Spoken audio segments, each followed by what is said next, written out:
예, 오늘은 요한계시록 6장에 나오는 봉인에 대해서 이제 이야기하겠습니다. 첫째 봉인서부터 여섯째 봉인까지요.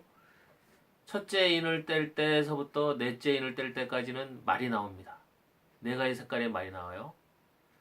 그리고 다섯째 인을 뗄 때 이제 호수하는 영혼이 나옵니다. 제단 아래서 호수하는 영혼 이야기가 나와요. 그러면 이제 이 첫째 인서부터 넷째 인까지 나오는 이 네 가지 색깔의 말은 스가랴 6장에 나오는 말입니다. 스가랴 6장에 이 백마, 흑마, 그리고 붉은 말, 그다음에 어롱진 말, 이렇게 네 가지 색깔이 나와요. 그래서 이 스가랴 6장에 나오는 이 네 가지 색깔의 말을 요한계시록 저자는 이 네 개의 봉인으로 이렇게 나눠 가지고 저주를 내리는 말로 바꿉니다. 근데 스가랴에 나오는 이 네 색깔의 말은 저주를 내리는 그러한 존재들이 아니에요. 세상을 관찰하고 하나님께 보고하는 그러한 존재들이지. 그래서 요한계시록 저자가 자기 멋대로 바꿨어요. 그리고 요한계시록에 나오는 이 네 가지 말 중에 백만은 저주를 내리지 않죠. 백만은 저주를 내리지 않습니다. 요한계시록 6장 1절에 6장 2절에 뭐라고 그러냐면 그 탄자가 활을 가졌고 면류관을 받고 나아가서 이기고 또 이기려고 하더라. 저주를 안 내립니다. 저주 내리는 말은 아니에요. 그러나 다음번에 나오는 붉은 말은 전쟁, 칼을 가지고 전쟁으로 사람을 죽이는 말이고, 그 다음에 나오는 흑마는 가뭄, 기근을 일으키는 말입니다. 기근을 내리는 말이고, 그 다음에 마지막으로 청황색 말은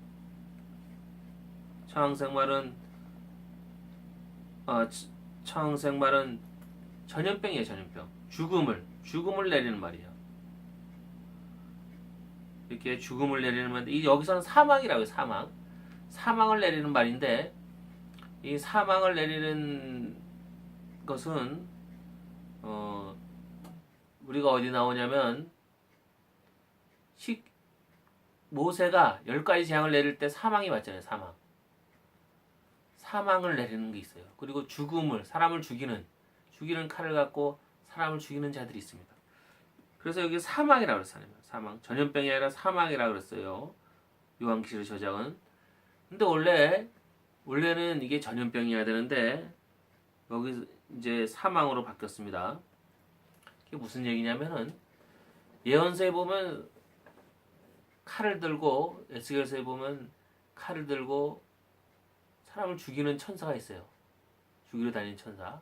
사망을 일으킨 천사가 있고, 또 그 다음에 우리가 모세 10가지 재앙에서도 마지막 재앙은 사람을 죽이잖아요. 죽이는단 말입니다. 다니면서 사람을 죽이는 거예요. 사망이에요, 사망. 근데 원래 예언서에는 하나님이 저주를 내릴 때 에스겔이나 뭐 에레미야나 보면 크게 세 가지예요. 세 가지가 뭐냐면 전쟁, 칼로 죽이는 거, 그 다음에 전염병으로 죽이는 거, 그 다음에 가뭄, 그 기운으로 죽인단 말이에요. 그리고 하나가 더 나타납니다. 짐승으로 죽여요. 짐승을 그 땅에 흩어가지고 사람들이 왕래를 못하게 만든다. 짐승으로 하나님이 저주를 내립니다. 오늘 여기에는 세 가지, 저주를 내리는 말이 세 가지예요. 세 가지지만, 저주를 내리는 말은 세 가지지만, 요한계시록 6장 8절의 끝부분에 보면 뭐라고 나오냐면, 검과 흉년과 사망과 땅의 짐승들로 죽이더라. 네 가지 저주가 나와요. 네 가지 저주가. 흉년, 사망, 땅의 검 전쟁이죠. 검, 흉년, 사망, 땅의 짐승. 네 가지예요. 네 가지 저주가 내려요. 네 가지 저주가 내리는데 저주 내리는 말은 세 가지예요. 100만은 빼니까. 100만은 저주가 아니니까 저주는 세 가지만 내려요. 그리고 말들도 붉은 말은 그 전쟁이고, 그 다음에 흑말은 흉년 기근이죠. 기근이고, 그 다음에 청황색 말은 사망이에요. 원래는 저기 예언서에서는 전염병인데 여기서는 사망이에요. 사망. 물론 예언서에서도 죽이는 천사가 나타나는데 그게 여기서 사망으로 나왔어요. 그리고 마지막 하나 짐승, 땅의 짐승은 없어요. 짐승을 가리키는 짐승 저주를 내리는 말은 없어. 그러니까 이 사람이 스가랴서의 4가지 말을 했는데 여기서 미스가 나는 거예요. 미스가. 하나 저주 내리는 하나의 말을 더 넣어야 돼요. 그러면 5가지 색깔 말을 해야 되지. 짐승으로 저주를 내리는 말이 하나 더 있어야 되는데 없단 말이에요. 빠졌어. 여기서 허술한 요한계시록 저자가 허술하게 썼는데 사람들은 모른다고. 이렇게 뻔뻔하게 이렇게 글이 나와 있는데도 뭐 어디에서 미스가 난지도 눈치를 못 채는 거야. 그냥 성경이 거니 하고 요한계시록 보는 거예요. 원래는 100말 이 4가지 저주니까 원래는 100말을 뭐 저주 내리는 걸 말로 바꿔 써야 되는데 뭐 짐승으로 바꾸든지 했어야 되는데 저주는 4개인데 저주 내리는 말은 3개란 말이에요. 그러니까 하나가 지금 비었어. 하나가 짐승이 하나가 비었어요. 짐승. 그래서 우리가 에스겔 14장에 보면은 하나님이 4가지 저주를 내려요. 칼로 죽이고 짐승으로서 저주를 내리고 기근을 드리고 기근 가뭄으로 이제 이렇게 저주를 내리고 그다음에 전염병으로 죽이고 쭉 나와요. 쭉 나와. 그 얘기가 계속 나와요. 에스겔에서 계속 나오고 에레미야에도 계속 나옵니다. 그 짐승 얘기도 에레미야에 나오긴 나오는데 주로 칼, 기근, 전염병이죠. 그리고 구체적으로 짐승으로 벌을 내린다고 자세히 나온 거는 에레미야입니다. 에레미야. 자, 에레미야가 아니라 에스겔입니다. 에스겔 14장에. 그래가지고 계속 예언서에 계속 이런 걸로 계속 저주를 내리고 벌을 내리겠다고 계속 인발이 나와요. 기근으로 벌을 내리고 칼을 보내서 죽이고 전염병으로 죽이고 계속 그 얘기가 그냥 계속 나오는 거예요. 계속. 그런데 이제 이 요한계시록의 저자가 제대로 정확하게 악유를 맞추려면 짐승으로 저주가 내리는 말을 한 마리 더 만들어야 되는데 안 만들었어. 왜 이런 짓을 했는지 모르겠습니다. 스가랴서의 말은 4개밖에 안 나오거든요. 4색깔 말. 스가랴서에 나오는 이 4가지 말은 하늘의 4바람이에요. 4바람. 4바람인데 여기 4바람, 4천사, 4바람 이 얘기가 나와요. 여기서는 이 말이 4바람인데 이 요한계시록 저장은 7장 1절에 4천사가 땅 4모퉁이에 선 것을 보니 땅의 사방에 바람을 붙잡아 바람으로 하여금 이렇게 그런 얘기가 나와요. 그래서 이 말이 4바람인데 천사가 바람을 이렇게 다스리는 걸로 이렇게 바꾸는 모습이 보입니다. 그래서 이 말이 4바람인데 말에서 그걸 뺐어요. 스가랴에서는 이 말 4색깔 말이 하늘의 4바람이라고 그랬는데 그걸 천사한테 옮겨버렸어요. 천사한테 4바람을 주관하는 걸 천사한테 옮겨버렸어요. 그래서 왜 말을 색깔을 하나 더 해가지고 땅의 짐승 저주를 부여해야 되는데 부여 안 했단 말이에요. 빈 자리로 놔뒀어요. 아니면 차라리 백마도 저주 내리는 거로 만들어야 되는데 백마를 저주해서 빼버리니까 하나 비는 거야. 그리고 얼버무렸어. 얼버무리면서 6장 8절에 얼버무리면서 검과 흉년과 사망과 땅의 짐승들로 써 죽이더라. 말 하나가 빠졌어. 말 하나 빠졌는데 이렇게 구렁이 답 넘어가듯이 이렇게 마무리 짓고 말아. 그러니까 요한계시록이 저자 마음이죠. 저자 마음. 안 맞는 거야. 요한계시록 저자가 코에 걸면 코걸이고 귀에 걸면 귀걸입니다. 아마 4말, 5가지 색깔 말, 5말을 만들지는 않은 이유가 이 하늘의 4바람, 4가지 말, 이 4라는 숫자를 유지하려고 그랬던 것 같아요. 그러면 저주를 하나 빼지. 짐승을 하나 빼야 되는데 이 에스겔에서 보니까 네 가지 저주가 있거든. 그러니까 이제 짐승을 넣은 것 같아요. 그리고 원래는 사망 저주가 물론 나와요. 사람을 죽이는 천사를 보내서 죽인다는 이제 죽음을 사망하는 천사가 있어요. 사람들을 죽이는 천사. 이건 전염병도 아니죠. 근데 원래는 그래서 그런 저주를 하나님이 천사를 보내서 인치지 않은 자를 이제 죽인다. 뭐 그런 거 있죠. 그런 거. 그리고 구약 모세도 마지막 재앙 중에 그렇게 사람을 죽이잖아요. 마지막에 장자를 다 죽인단 말입니다. 사망을 일으키는데 원래는 보통 이 사망 대신 전염병이 온단 말이에요. 전염병.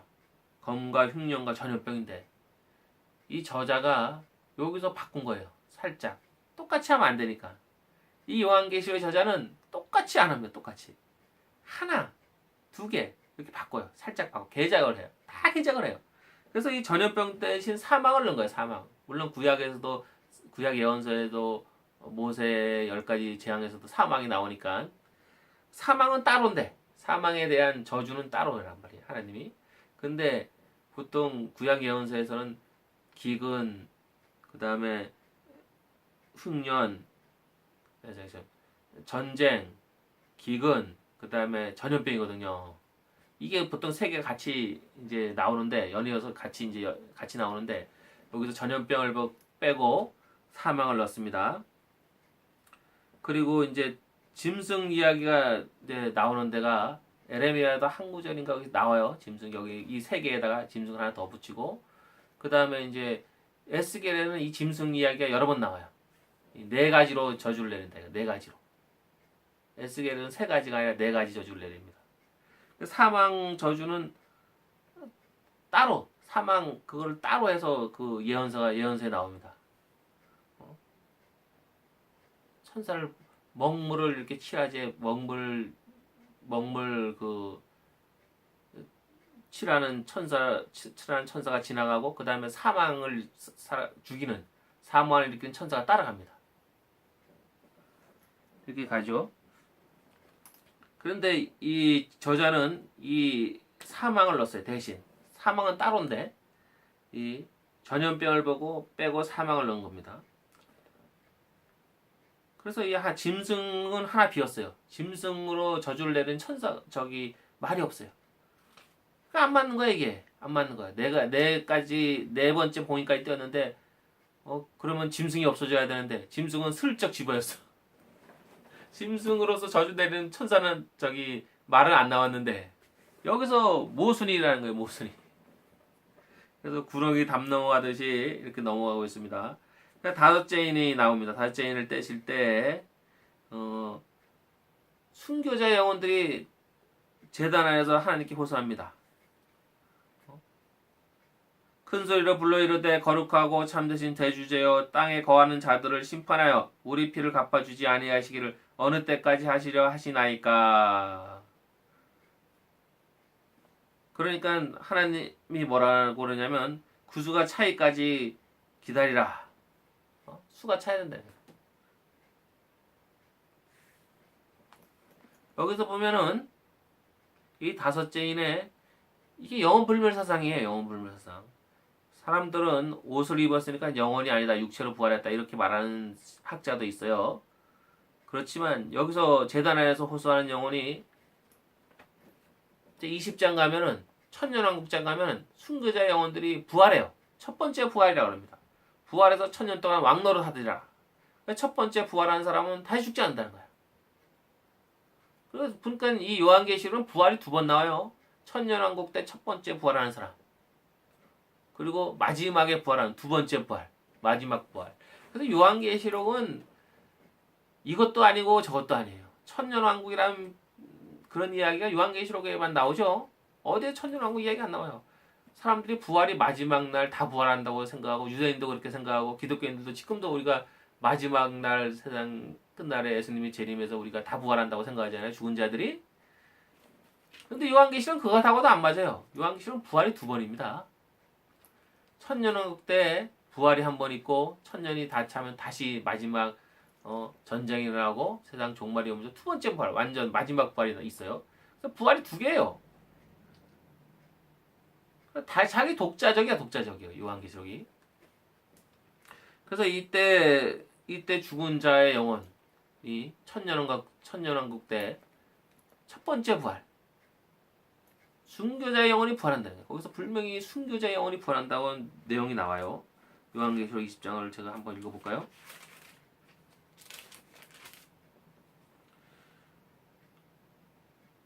여기 뭐라 그러냐면 하나님의 말씀 내가 보니 예수를 증언함과 하나님의 말씀 때문에 목배임을 당한 자들과 영혼들과 또 짐승과 그의 우상에 경배하지 아니하고 그들의 이마와 손에 그의 표를 받지 아니한 자들이 살아서 그리스도와 더불어 천년 동안 왕노릇하니 그 나머지 죽은 자들은 그 천년이 차기까지 살지 못하더라. 이는 첫째 부활이라. 이 첫째 부활에 참여한 자들은 복이 있고 거룩하도다. 둘째 사명이 그들을 다스리는 권세가 없고 도리어 그들이 하나님과 그리스도의 제사장이 되어 천년 동안 그리스도와 더불어 왕노릇하리라. 의입은 영혼들, 목배임을 당한 자들과 영혼들, 순교자 영혼들이 부활한다는 거야. 첫 번째 부활이야. 그래서 여기서 죽은 자가 영혼 상태로 가 있어요. 천국이랑 지옥이 가 있어요. 그러다가 천년왕국 때 부활해요. 부활. 순교자의 영혼이 제단 아래에서 호소합니다. 제단 아래라는 게 어딘지 구체적으로는 모르겠어요. 천국이겠죠. 제단 아래니까. 그래서 하나님께 호소하는 거. 그러니까 이 정통 이론이 요한계시록에서 나온다고 볼 수 있어요. 왜냐면 죽은 자가 영혼 상태로 천국이나 지옥 갔다가 마지막 날 육체로 부활한다는 거. 근데 요한계시록은 또 그것도 아니죠. 천년왕국 때 먼저 부활하는 영혼들이 있으니. 그래가지고 이 영혼불멸 세상이 나옵니다. 영혼불멸 세상. 그러나 구약에서는 죽은 자가 영혼 상태로 천국이나 지옥 간다. 영혼 상태로 존재한다라는 이야기가 없어요. 유대인들은 사람이 죽으면 영혼 상태로 있는다고 안 믿었어요. 그래서 유대인들은 잠자다가 마지막 날 부활한다는 걸 믿었어요. 잠잔다는 것은 영혼 상태로 안 있는다는 뜻이에요. 그냥 시체로 있는 거예요. 시체가 부활하는 거예요. 그러니까 죽은 자가 영혼 상태로 천국이나 지옥 가는 것도 아니고 지하 세계에 내려가 있는 것도 아니에요. 그냥 시체로 잠자고 있는 거예요. 그러다가 마지막 때 그 시체가 육체로 부활하는 겁니다. 그걸 믿었어요, 유대인들은. 그래서 예수님 말씀이나 바울 서신에 보면 영혼 상태로 사람이 있다는 얘기가 안 나와요. 이 영혼 상태로 있다고 생각하는 것은 플라톤 철학이죠. 헬라인들이 이렇게 믿었어요. 플라톤 철학자 전에 자연 철학자들이 어떻게 생각했습니까? 자연 철학자들은 인간의 영혼이 육체, 물질적인 걸로 생각했어요. 그래서 사람이 죽으면 연기 같은 게 빠져나간대. 그 연기가 물질이다 이거예요. 그렇게 생각했어요. 근데 플라톤이 새로운 철학을 냈죠. 육체는 감옥이다. 육체는 영혼을 가두는 감옥, 집, 영혼의 집, 옷 같은 거다 이거야. 그래서 이 영혼은 육체의 감옥에서 벗어나서 신의 나라로 가야 된다. 신의 나라. 영혼만을 중요시 여긴 거예요. 육체를 안 좋게, 나쁜 거로 버려야 될 걸로 그렇게 여겼어요. 그래서 우리가 어렸을 때 군사 독재 정권 시절에는 그 교과서에 그게 나왔어요. 소크라테스가 이 독약을 먹고 죽는 장면을 그걸 싫으면서 악법도 법이다. 악법도 법이니까 지켜야 된다. 이런 걸 거기다 넣어가지고 군사 정권 시절에 법을 지켜야 된다는 걸 가르치는 거죠. 학생들한테. 근데 그 얘기가 사실은 소크라테스가 그 독약을 먹은 이유가 악법도 법이다 그를 지키기 위해서 한 게 아니라 사실은 철학자는 죽을 수 있는 기회가 오면 기꺼이 죽어야 된다는 거예요. 왜냐? 이 육체의 감옥에서 벗어나야 되기 때문에. 육체의 감옥에서 벗어나는 게 철학자의 최고의 그거예요. 그래서 벗어날 기회가 왔을 때 기꺼이 받아들여야 된다는 거예요. 그래서 신의 나라로 가야 된다는 거예요. 육체의 감옥을 벗어나서 영혼이 신의 나라로 가야 된다는 거예요. 그래서 그 독약을 마신 거예요. 그 철학을 실현하기 위해서. 그래서 플라톤이 이런 이데아의 세계를 설파한 거예요. 영혼이 육체가 아니라는 거예요. 자연 철학자들은 영혼이 육체다 이거예요. 육체같이 연기 같은 거다. 연기같이 이렇게 사라진다 이거예요. 빠져나간다 이거예요. 영혼도 물질로 봤어요. 물질로. 근데 플라톤은 영혼은 물질이 아니다 이거예요. 물질과 다른 존재라는 거예요. 그래서 이 플라톤 철학이 헬라 그 철학을 꽉 잡고 이 플라톤 철학 영혼 불멸 사상이 유대인한테도 영향을 줘가지고 외경에 그런 영혼 불멸 사상이 나오잖아요. 지혜서 같은데 죽으면은 의인의 영혼이 천국 간다 뭐 이런 식으로 좋은 낙원에 간다는 식으로 그런 얘기 자꾸 나와요. 근데 그래서 그게 외경이 된 거예요. 왜냐? 유대인들은 영혼 불멸 사상을 안 믿었어요. 부활 사상은 믿었지만 육체의 부활은 믿었지만 영혼 불멸을 안 믿었단 말입니다. 근데 이런 영혼 불멸 사상이 이 요한계시록에 나타납니다. 그래서 구약의 외경이 영향을 받은 게 이 요한계시록이에요. 요한계시록이고 이 다섯째 봉인에서 그 이야기가 나와요. 다섯째 봉인이랑 천년왕국장에서 그 이야기가 나오는 겁니다. 그래서 베드로, 전후서, 유다서, 요한계시록은 외경의 영향, 유경의 영향을 받은 책들이에요. 그래서 성경에서 가장 먼저 빼야 됩니다.